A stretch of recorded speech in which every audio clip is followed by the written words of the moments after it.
Last episode में हमने देखा था कि इस फॉरबिडन प्लेस के सीक्रेट रिलम का दरवाजा खुल चुका था, जिसे देखते ही सारे लोग कह रहे कि देखो लगता है हम जिसका वेट कर रहे थे वो घड़ी आ गई।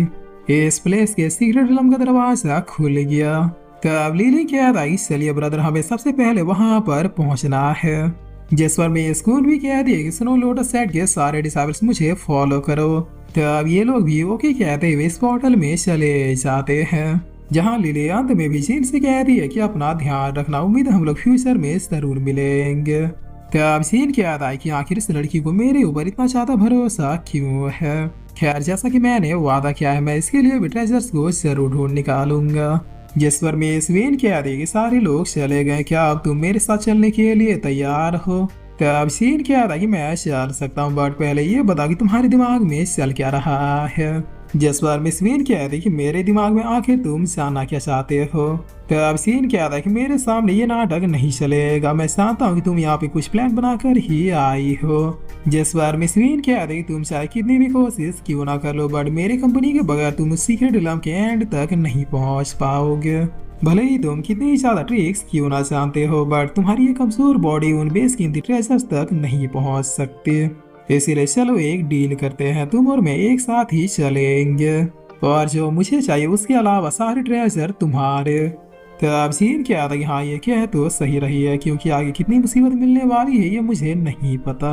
और यही सोच के सीन क्या था कि ठीक है मुझे मंजूर है, बट मेरे साथ होशियारी करने की कोशिश मत करना। तब इतना क्या कि ये दोनों ही इस पोर्टल में चले जाते हैं, जहाँ वेंटर करते सीन क्या था कि और मेरी कल्टीवेशन तो अपने आप ही इंक्रीज हो रही है, मुझे तो कल्टीवेट करने की भी जरूरत नहीं है। वेट ए मिनट, ये कोई हकीकत नहीं बल्कि एक इल्यूजन है। तो मिस वीन कह रही कि बिल्कुल सही कहा, ये और बस लोगों को कंफ्यूज कर रही है। खैर तुम्हारे पास वो स्नो लोटस सेट का टोकन है, तुम उसका यूज क्यों नहीं करते आगे के प्लेसों को लोकेट करने में। जिस वजह भी इस टोकन को निकालते हुए क्या था कि बड़ी अजीब बात है, इस टोकन में तो लोकेशन खुद ब खुद ही चेंज हो रहा है, शायद हमें अब आगे नॉर्थ साइड बढ़ना है। तो मिस वीन कह रही है कि चलो फिर आगे बढ़ते हैं। जिस पर चीन कह था कि हाँ आगे तो बढ़ेंगे, लेकिन पहले कुछ चीजों को क्लियर कर लेते हैं।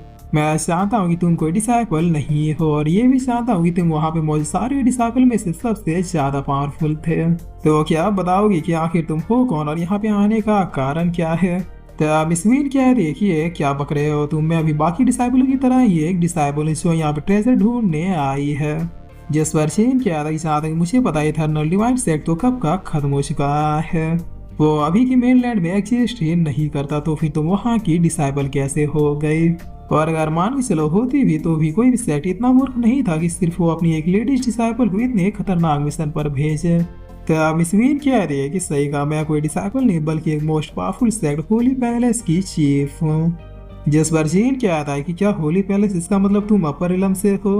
अब समझा कोई भी तुम्हारी रियल कल्टीवेशन क्यों नहीं देख पा रहा था।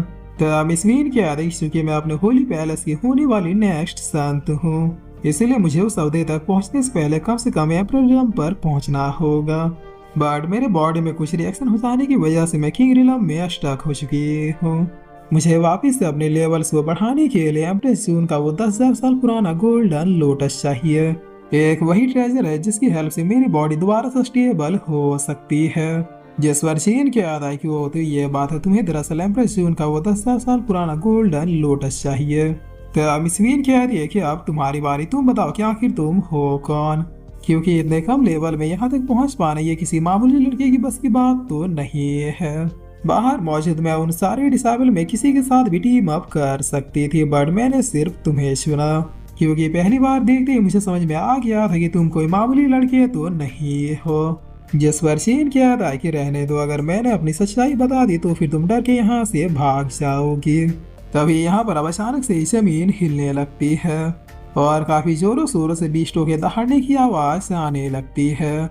जिस बार मिस वीन कह रही है कि केयरफुल हो जाओ, लगता है उन टाइगर बीस्टों को पता चल गया कि हम लोग यहाँ पर पहुँच चुके हैं। तो अब सीन क्या था कि क्या ही टेरिफाइंग साउंड है, लगता है वो बीस्ट डिवाइन रिलम पे या फिर उससे भी ऊपर किंग रिलम पर भी हो सकते हैं। जिस पर मिस वीन कह रही कि अगर बीस्ट यहाँ पे है मतलब ट्रेजर भी आसपास ही होगा, क्योंकि रिस्क वहीं पे होता है जहाँ पे प्रॉफिट हो। और एक और बात, सो मैंने अभी तक तुम्हें नहीं बताया कि आखिर क्यों मेरे हॉली पैलेस वालों ने मुझे इस मिशन के लिए अकेले भेजा। दरअसल मेरी शक्तियाँ काफी ज्यादा स्टेबल है। जब जब मैं अपने पावर से यूज करती हूँ तो इससे मेरे आसपास के लोग भी हर्ट हो जाते हैं। जिस पर अब इनके इतना कहते कहते ये बेस्ट इनके सामने आ जाते हैं। तब सीन क्या था कि हाँ, तो ये बात मेरे साथ आने से पहले बतानी थी ना। तब सीन क्या थी कि अगर पहले बता देती तो फिर तुम मेरे साथ आते क्या। जिस पर सीन क्या था कि काम के ना काज के दुश्मन अनाज के, लगता है ये मुहावरा यहाँ पर बिल्कुल सटीक बैठा है। तब ये बीस्ट अब काफी गुस्से में सीन की तरफ आने लगते हैं। जिस पर सीन बिल्कुल साथ होती हुई कहता है कि नो प्रॉब्लम, प्रैक्टिस भी जरूरी है। और इतना कहते ही सीन अपने पंच को मार देता है। तो अब ये लेडी काफी शौक होती हुई कहती है कि क्या। जिस बार इधर हम देखते हैं कि सीन ने एक बीस्ट का सर ही उड़ा दिया था। तो अब ये देखकर बाकी बीस्ट भी काफी ज्यादा भड़कते हुए इसी के ऊपर झपट पड़ते हैं। जिस बार सीन क्या था कि आज अब मैं तुम्हें 3 पावर ऑफ गॉड से मिलाता हूँ। तो अब सीन की इतना कहती एक ही पंच में लगभग बीस्ट साफ हो जाते हैं। जिस पर मिस वीन कहते कि जितना सोचा था ये लड़का तो उससे भी ज्यादा मिस्टीरियस निकला। ये कौन से मूव का यूज कर रहा है इनके बारे में तो मुझे भी नहीं पता। ये रफ्तार, ये डिवाइन पावर सिर्फ एक 18 साल के लड़के की तो नहीं हो सकती। लगता है मैंने गलती से ही सही लेकिन बिल्कुल सही आदमी को चूज किया है। बहुत खूब, अब धीरे धीरे समझ में आ रहा है कि इतने कम लेवल में होने पर भी ये लड़का यहाँ तक कैसे पहुंचा। जिस पर सीन अब इन बीस्टों के हेड की ओर देखते हुए क्या था कि क्या हुआ, तुम खड़े क्यों हो, तुम्हारे लोग तो गए, अब तुम्हारी बारी है। तो अब ये सबसे बड़ा बीस्ट भी काफी गुस्से में सीन की तरफ जाने लगता है। जिस पर सीन कहता है कि किंग रिलम का बीस्ट आज मैं भी देखता हूँ कि तुम ज्यादा सुपीरियर हो या फिर मैं। तो अब इस वीन कह रही कि क्या ये इस किंग रिलम के बीस्ट को भी खुद से ही खत्म कर देगा। मुझे लगा कम से कम इस बीस्ट को मारने में तो इसे मेरी हेल्प की जरूरत पड़ेगी। जिस बार ये बीस्ट अब ऑलमोस्ट जीन के पास पहुंच जाता है, जहां सीन अब अपने केओस मार्शल सोल को अपेयर करते हुए कहता है कि अब जरा मेरे सच्चाई से मिलो। तब मिस वीन कहती है कि वो क्या है। जिस पर सीन अब इस अटैक को इसके ऊपर मारते हुए चार तरफ से जला देता है। तब इस धधकते फ्लेम में मिस वीन को सीन के प्रीवियस लाइफ के कुछ ग्लिम्स दिखाई पड़ते हैं।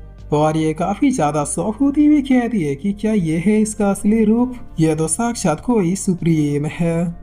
जिस पर चीन अब बस अपने फिंगर से एक एनर्जी बीम को रिलीज करती हुई कहता है कि जाओ, मैं तुम्हें जीवन के चक्र से आजाद करता हूँ।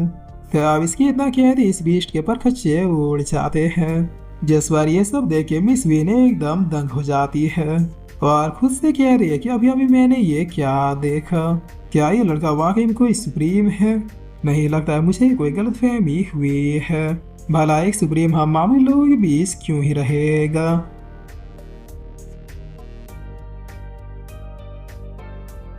तो और फिर इसी के साथ ये एपिसोड यहीं पे खत्म होता है।